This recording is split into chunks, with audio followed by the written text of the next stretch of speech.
Megan, you ready?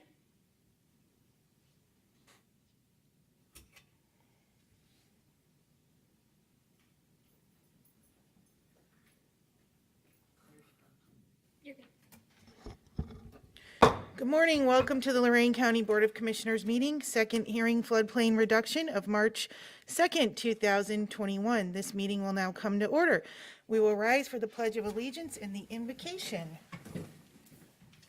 I pledge allegiance To the flag of the United States of America and to the republic for which it stands, one nation, under God, indivisible, with liberty.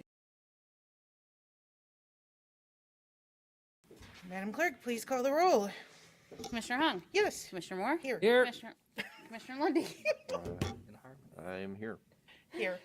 I'm here with the inspirational word, too. Can I throw that in? Yeah. Okay. Use every chance you have for doing good. There you go. Brief. I love it. Wow. Okay. Very good. Be good. Okay, today we have our second hearing with regard to being issued new our flood hazard prevention resolution whenever we get new maps.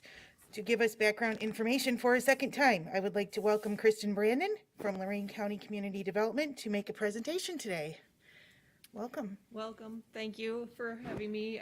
We are, like you mentioned, getting new maps for our FEMA flood zones. The primary change from the existing maps to the new maps is they are adding new V or velocity zones. These include the wave action along the coast.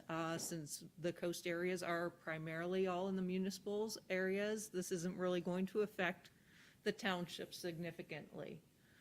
The updated anytime that you get new maps, FEMA requires you to adopt the latest standards, and our updated resolution is based on the model, which was provided by ODNR.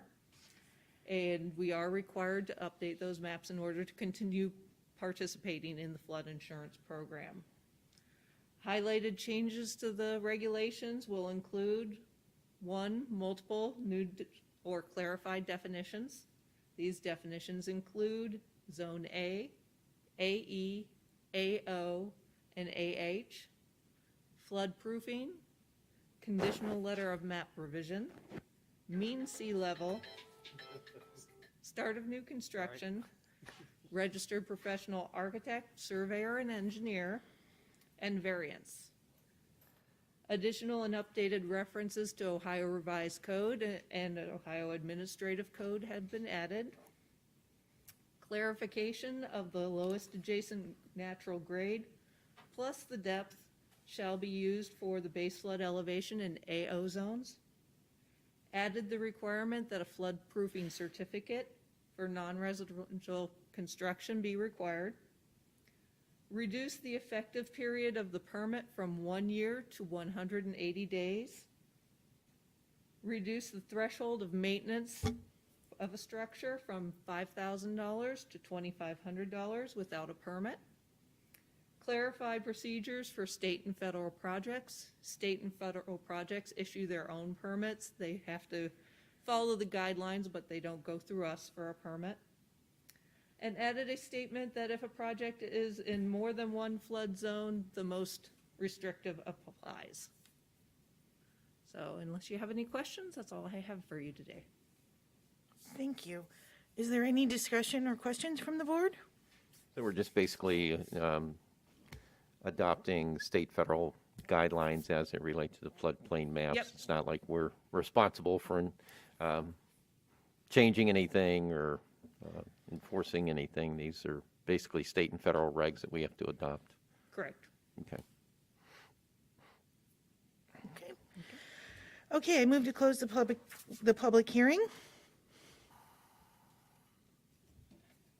Second. Motion was made by Hung, seconded by Lundy. Madam Clerk, please call the roll. Commissioner Hung? Yes. Commissioner Lundy? Aye. Commissioner Moore? Yep. Okay, B, resolution. Madam Clerk, please read the resolution into the record. Approve the special purpose flood damage reduction resolution. I move to approve. Second. Motion was made by Hung, seconded by Moore. Any discussion from the board? Madam Clerk, please call the roll. Commissioner Hung? Yes. Commissioner Moore? Yep. Commissioner Lundy. Aye.